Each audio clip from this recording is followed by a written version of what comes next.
there's a lot of false information going around and a lot of accusations and a lot of things that happened. I really started to feel conviction and recognize that my actions were very wrong. The way I was raised, especially by my dad, is if we do something and we mess up, we are going to make amends.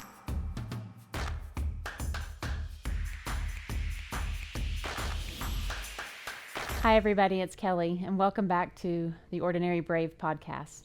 This episode will be a little different. It's not planned, it's not polished, but it's personal. This summer, my family walked through something that was a little hard. It involved my son. It was nothing illegal, but what he did hurt people. And in turn, it also hurt our family. And like most things these days, it ended up on social media for everybody to see.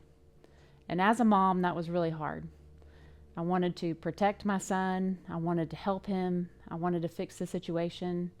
But sometimes as parents, you just have to sit back and let God do the real work. So today I want to share a little bit more about that journey and what this has taught our family about humility, forgiveness, and how love doesn't give up when things get messy. And so today I have my son, Seth Parkinson. Thank you. I'm glad to be here. All right, Seth, so let's get to it. I feel like there's going to be several people that tune in to hear this story just because there's been a lot of people that asked a lot of questions of our family and were talking to us about this. And because it was all over social media, I feel like there'll be people that want to hear what you have to say. So let's get to it. What did you do? Well, there was a No Kings protest going on this summer, and me and some friends weren't really thinking straight, and so we thought that it would be funny to come together and drive around the No Kings protest and spray some water out of the windows. And so when we did that, some people posted videos of us doing it online, and word quickly spread across the Upper Cumberland. And when that happened, there was a lot of false information going around and a lot of accusations and a lot of things that happened. For example, people were accusing me of spraying gasoline. There was accusations of pesticides, other ones of urine, and then there's even ones that said that I was running around the protest with tasers, like those little handheld ones, and tasing people. And obviously all of those were false. I had no ill intentions in my mind and did not actively go there to hurt anyone, but it fortunately is a consequence of my actions.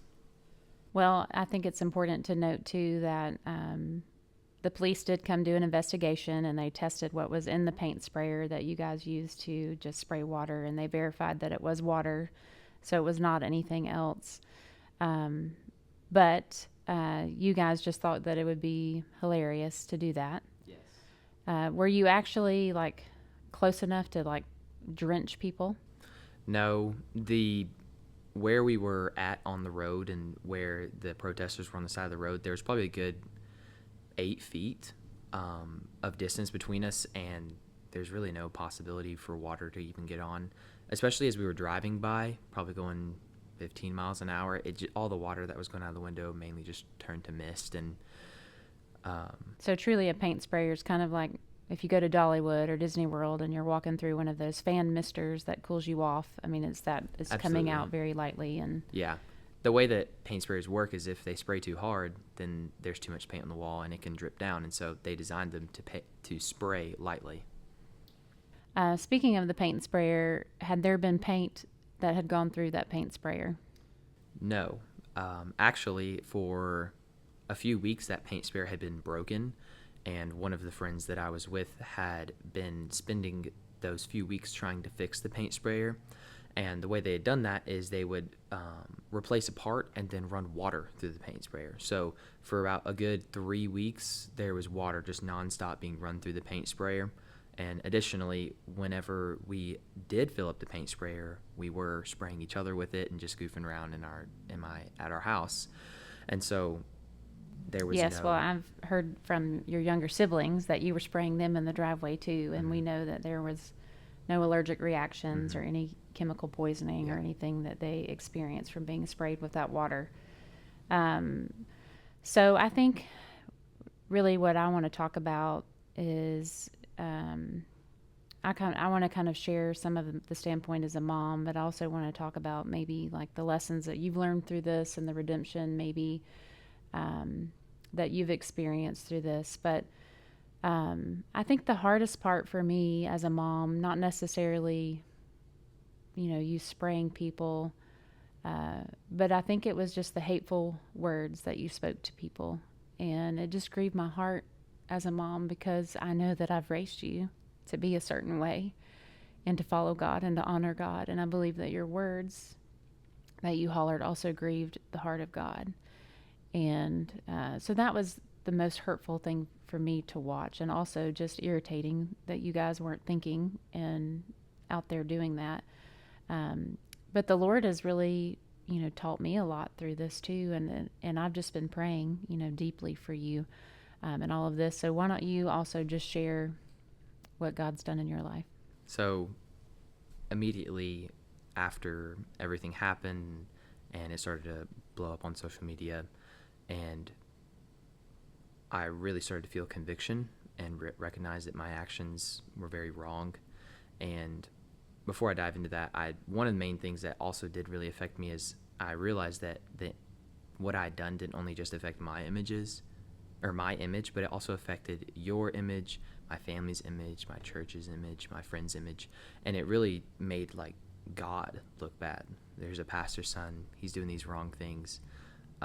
But for me personally, God started to really show me through a lot of the readings in scripture that I was doing, which I don't remember off the top of my mind, but a lot of loving your enemies. And I wouldn't call the people there my enemy as if I was being hateful towards them, or because in the Bible, hate is equivalent of murder, and I would never wish death upon these people, but I definitely did not agree with them. And God was really showing me that even whenever I don't agree with someone, my goal should not be winning the debate or, in that case, saying things that were hurtful to them.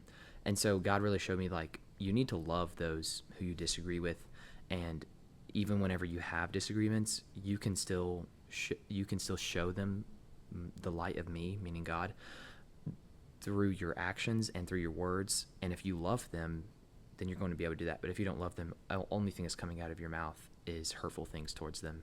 And so God really worked on me, making sure that I know that I need to love those who I disagree with, because if I don't love them, how am I going to show the light of Christ with them?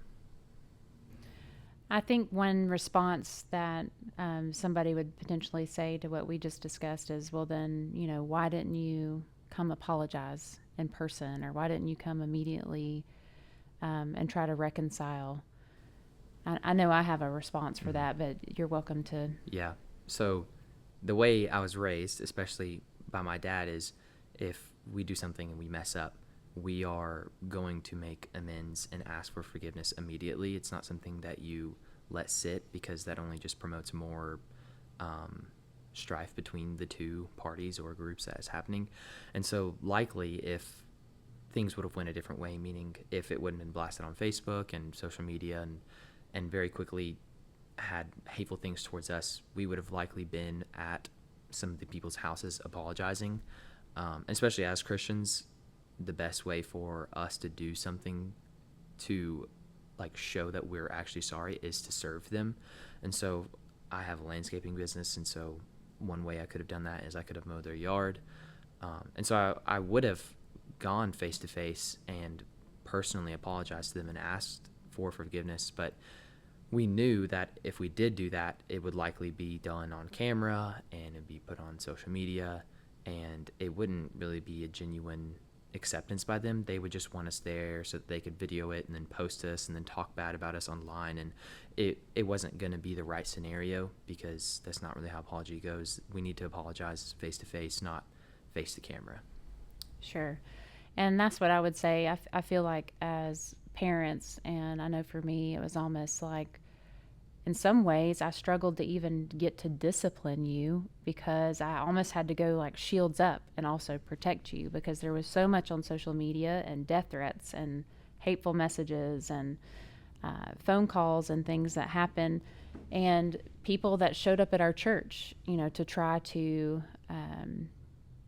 I don't know, talk with us, or I don't really know what their agenda was. So we just, like you said, it just wasn't the time to go face to face. And even since that time has passed, there have been, charges that have been filed. And once that happened, we were advised by attorneys not to speak to anyone and not to share. And so all of that has also kept us from being able to contact the individuals that we think need to be contacted. It's really just one that I feel like, needs an apology. And, but, that case has been dropped and there was nothing illegal, again, that was done. So that's why it's been dropped. But, and my biggest prayer as a mom has just been like, how can the Lord take this mess and turn it into a message? And so I'd just love for you to share how the Lord's redeeming you and what you're doing now. So after God had kind of shown me all these things, how I need to love those who I disagree with, I've started to apply it to my life, and especially in college is where I get to practice these things the most. Is whenever someone, for example, today in sociology class, we talked about gender and sex identity, and whenever people would say something that I disagreed with, I would feel inside of me that I disagree with these people. I want to tell them that like what I believe. I want to make sure that I do this in a loving way. I want to make sure that I also am mature about it, and most importantly, show the light of Christ, because I've also publicly stated in that class that I'm a Christian, and if I say I'm a Christian and I do these things that are very ungodly, it's very hypocritical of me. And so I always try to make sure that I talk in a very mature and loving way whenever I'm talking about things that I disagree with others. Additionally, I have also looked for ways that I can serve my community, and one of the ways I've done this is I have started a Young Republicans chapter here in Putnam County, but it's also open to the Upper Cumberland, and it's connected to the actual Republican Party in Tennessee and ultimately America. And hopefully with this group, I hope to grow its members and find other like-minded individuals to come together who are going to be ultimately our future leaders of this country. But we can look for ways that we can lead and serve in our community now through outreach events and service projects and any other events we have planned. It's not an official chapter yet. They still have to be voted in by the state board, which is in December. And so we're right now just mainly planning about these future events that we want to do. And for example, we actually have a hoedown coming up, and so we're looking for many other ways to start serving our community and making a difference in that way. And y'all get together and just learn about the political process and candidates. And I know 2026 is a big election year. Yes. So that'll be a fun thing to be a part of. Well, going back a little bit to the situation, I know on social media there were lots of accusations of your parents also not disciplining you, or we must not be disciplining you, and which makes me want to laugh, because if anybody knows me, they know that you were experiencing my wrath. Yes. I definitely felt a good bit of punishment from you and Dad, and learned a lot of wise things, and also felt conviction from the Lord. Well, I know we kind of laugh about it a little bit, but one of the things that I tasked you with is that you had to be able to say the First Amendment on command. So let's see it. Congress shall make no law respecting an establishment of religion, or prohibiting the free exercise thereof, or abridging the freedom of speech, or of the press, or of the right of the people to peaceably assemble and to petition the government a redress for their grievances. Yes, and so what was the main part I wanted you to get out of that? Was it the right of the people to peaceably assemble? Yes, so people have a right to protest and be out there to voice their opinions. And really, I know you, and I know your friends' hearts, and I don't really think there was a government or even a political agenda in that.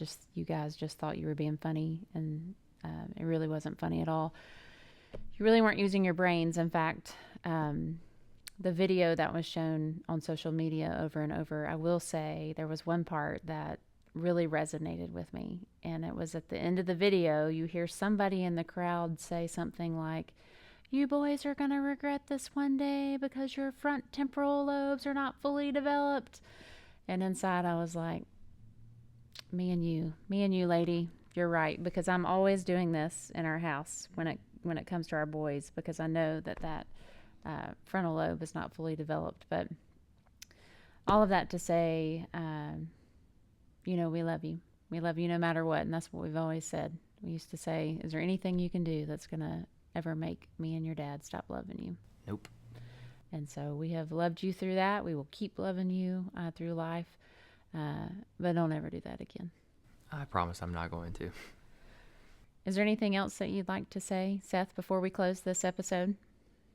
Yeah, I think one of the things that I definitely should do is apologize. And so if anybody here that I may have offended by my words and potentially by my actions, I just want to let you know that I really am sorry, and I really did not mean to be hateful towards you. I really just thought it would be funny, and I apologize for that because it was very immature and irresponsible of me, and it put a bad image on myself and my family and my church and my faith. And hopefully that someday, especially some specific individuals, I can meet with you face to face and shake your hand and say that's in person and be able to apologize and hopefully make amends and make sure that something like this, well, we already made sure that nothing's like this going to happen again. But yeah, I really am sorry. Sometimes the bravest thing a parent can do is sit in the tension, loving their child deeply while still calling them to a higher purpose. Today reminded me that God's mercy isn't just for strangers, but it's for our families too. If you're walking through something messy right now, remember, grace does not erase the past, but it can redeem it. Thanks for listening to The Ordinary Brave, because even in our hardest moments, ordinary people can do extraordinary things when they love where they live and who they love.